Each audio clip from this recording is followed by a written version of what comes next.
Greetings and salutations, Miss Salion people them, and friends of Salion and everybody else watching out there. As you all know me, my name is Abdul Seisay, the Mozis, DJ Little, and the many other hats that I wear, which you know me of. Okay, so today is day 2 of my update on the education fiasco. I will just give you a brief summary and then I will link you to a video courtesy of Sky News this morning, as updated by the Education Secretary Gavin Williamson. So the video which will be played will be from Sky News, so all rights reserved. And also you may also hear an audio from LBC Broadcasting Nick Ferrari radio show, hearing again from the Education Secretary Gavin Williamson. First of all, I want to apologize for the very greasy eye, which you can see. That's because some of us, unfortunately, has got bad eyes over the years and it's deteriorating, so to speak. But hey, we move on to that. It's hereditary, so to speak. So if you know me, you know my family very well. You know that runs through. Greatest level of disadvantage. The unfairness very heavily sort of shifts to those schools that have done the right thing. Of course, incredibly sorry for all those students who have been through this. When we came up with the system, which was broadly supported across the spectrum of calculated grades, what we were doing is to ensure that we have the fairest possible system, making sure that we look after the interests of all students. But when it became apparent that there were unfairnesses within the system, it's the right thing to act. In Ireland, the systems that were developed across those 3 nations was you didn't have that same disparity between the marking down of grades between children from disadvantaged areas to those children from more advantaged areas. So there's a greater deal of confidence that this was a much more robust system that would deliver fair outcomes for students. Well, going back a number of weeks, obviously we've constantly worked with Ofqual and we've put consistent challenge within the system to have reassurance that this is a system that would work and be fair. Obviously, when we saw the Scottish system and the challenges there, working with Ofqual, we wanted to put a more robust and stronger appeal process into the system. That's why we brought forward the triple lock that we put in place before the launch of the exam system. It became apparent that there were challenges within the algorithm when we were seeing the results directly coming out, and then over the weekend, we'd got concerns before when we saw what had happened in Scotland. So at every stage, right at the start of our work with Ofqual, the key thing that we have said and been consistent at is that actually children from the most disadvantaged backgrounds, those from ethnic minority backgrounds, mustn't be adversely affected as a result of having moderated grades. And that was something that Ofqual, working with partners, was absolutely clear that in all the actions to ensure that that wouldn't happen. But at every stage, both DFE and Ofqual, in terms of the development of the moderated grade system, have actually put the issue of making sure that children from the most disadvantaged backgrounds are at the heart of what it does. Well, what you saw, there's a massive difference, and if you look at the statistics, there's a clear difference in terms of how the system worked in England compared to how it worked in Scotland. But despite the fact that actually we believed that we had a more robust, and we had confidence that we had a more robust system than what had been used in Scotland, and there was a similar feeling of confidence by Labour and Lib Dem administrations in Wales and a DUP and Sinn Féin administration in Northern Ireland. What was clear when the results came out and when it was showing up anomalies, it was showing up the fact that children quite clearly hadn't received the grades that they truly deserve. Looking at the evidence, and it was clear that action needed to be taken when the evidence was coming in both from Ofqual, where they had concerns as to what had occurred, and when the evidence was coming in from outside experts. So what we're doing, we've already explained that students that have taken a second choice have the ability to contact their first choice university in order to be able to have a discussion with them to see if they have the ability to move on to that university. So there's an expectation that universities will honour the commitments that they've given, but we recognise there's some real challenges in the system. That's why we've moved swiftly to lift the student number cap on terms of number of places that universities are able to offer for students, giving them extra flexibility, giving them extra the opportunity to take on more students. We've also set up a task force with the university sector to look at what more actions we can undertake to support them in order to boost their capacity and welcome as many students as possible. We've already seen the largest number of students getting their first choice university already this year. We're seeing more students going to university than we've ever seen in any year before, but we recognise there's challenges there. That's why we're committed to work with the university sector, help them and support them to make sure we maximise the opportunity for young people this year and in future years as well. So when we were in a position of going into results day of Thursday last week, we had every confidence and reassurance that there's a system that was both robust and fair, something that had broad support right across the political spectrum, and it was broadly supported by all those unions and all those bodies that recognised the importance and felt the strong belief that having a system of moderated grades was the right approach.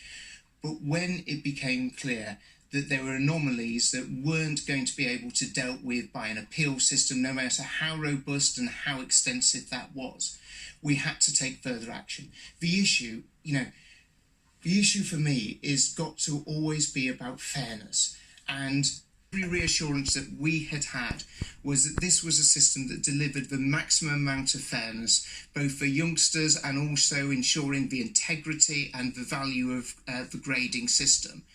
When it became clear that there were just simply too many youngsters that were in a situation where they'd received the grades. So at every stage, and if you look at people right across the political spectrum, there's a strong belief that going down the route of moderated grades, making sure that there was a standardisation, this wasn't something that was just a view of a Conservative government. This was the view of a SNP government in Scotland. At the core of it was ensuring that there was fairness across the spectrum for students, whether they're from a poor background or whether they're from an affluent background. There was about a consistency and fairness of approach. When it became clear that actually that wasn't what was being delivered as a result of these moderated grades, it was the right thing to do to take action, and that's what we did. So when you say that you raised the issue as to the fact that there were concerns, and people legitimately had concerns, that children from most disadvantaged backgrounds could potentially be disadvantaged by a standardisation system, that was exactly our concerns as well. And if you look at the data, it quite clearly shows that the actions that we took made a real difference in terms of actually ensuring that those children weren't going to be disadvantaged. But what did become clear that the standardisation process that had been worked up and that had been used with the examples was throwing up too many anomalies that wouldn't be able to be dealt with by even the most robust of appeal systems that could possibly be put in place.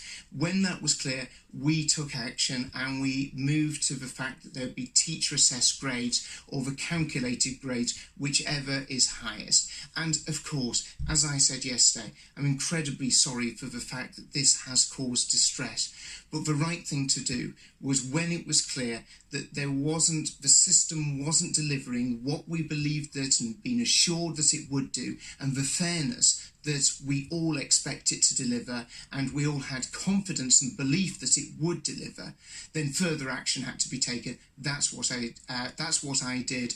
That's the decision that we took, and that's what we did yesterday. But of course, I'm incredibly sorry for the distress that it's caused to those young people, but it was still the right thing to do to make the changes that we made yesterday, because frankly, if there is an unfairness, there is nothing that I will do in order to address that unfairness and make sure it's dealt with. That's what we did yesterday, and I'm very sorry for those people it's affected. As I said, what I wanted to talk about is day 2 of the education fiasco, and I take it now that you've watched the video from Sky News this morning, and probably listened to the audio from LBC, and you've heard from the Education Secretary Gavin Williamson again. So I just want to make it very brief. What lessons can we learn is all I want to put now today. What lessons can we learn? So I want to talk to parents and the children. And I think from what we've gathered, the evidence that we've had from the Education Secretary, he's been sincere in his apologies about the mistakes which have been made. And he's fallen short of actually not declaring that he's going to resign from his post. But you know what the UK public is like. Pressures are going to mount on him. So hopefully he might be left with no choice but to step away or step down from his position.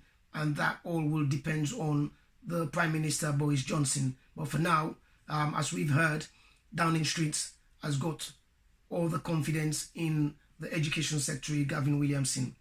But back to what I wanted to say.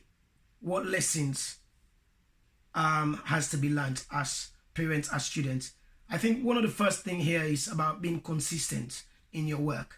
And as children, as parents, what we need to do is we need to ensure that we are consistent in our work, in our studies. We need to ensure that our children work hard. Our children focus on the task at hand. So when they are in school, they're in class, they need to maintain their studies. They need to value their teaching. They need to value their education. They don't need to wait till exams. And that's when they prepare. Obviously, every child has got different circumstances. Every child, every household has got different outcomes prior to exams. Some children cope well with exams under pressure. Some children do not cope well with exams under pressure.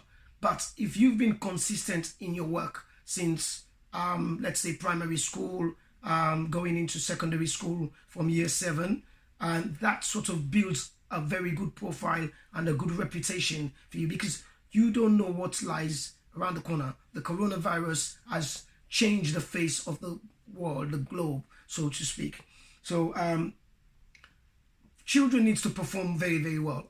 Again, as I said, at all times, they need to be able to communicate with their parents. There needs to be some sort of parental engagement with their children. So, i.e., take interest in your child's work. If your child was to come home and say, I don't think I'm getting on well, I'm coping well with one of my teachers, I think this teacher does not like me, he or she downgrades my work all the time. Take an interest, take a time out, visit the school. Don't wait till parents' evening to visit the school. Visit the school, have conversation, try to identify where your child's challenges may be in the classroom. What are the reasons why? And before you do that, in fact, engage with your child continuously. Provide some sort of support in the home, i.e. extracurricular lessons or activities that may improve the thinking capacity, the mental ability of your child.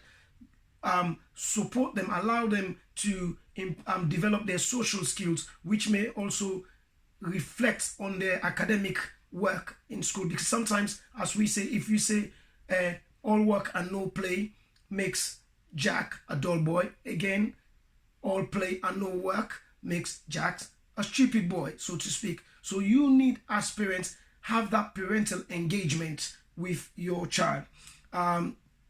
Schools, take an extra interest in the school.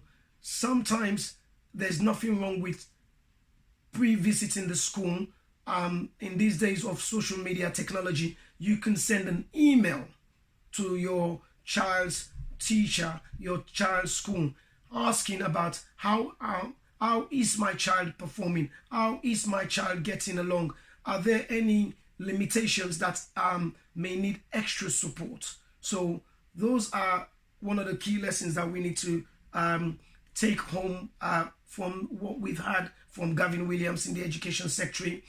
We need to engage within ourselves. We need to engage with our children. We need to ensure that our children are consistent in their performance in schools and in their educational work. So that's all I've got for you today. But I want to leave you with this to say: tonight we have the Teen Kitchen Show on Diaspora Voices Studio, and this is produced by Females in Sierra Leone.